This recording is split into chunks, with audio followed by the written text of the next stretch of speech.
ஈசனடி போற்றி எந்தையடி போற்றி தேசனடி போற்றி சிவன் சேவடி போற்றி நேயத்தே நின்ற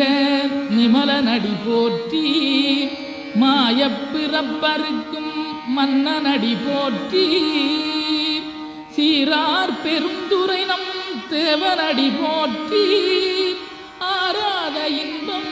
அருளுமலை போற்றி சிவனவனின் சிந்தையுள் நின்ற அதனால் அவன் அருளாலே அவன்தாள் வணங்கி சிந்தை மகிழ சிவபுராணம் தன்னை முந்தை வினை முழுதும் ஓய உரைப்பன்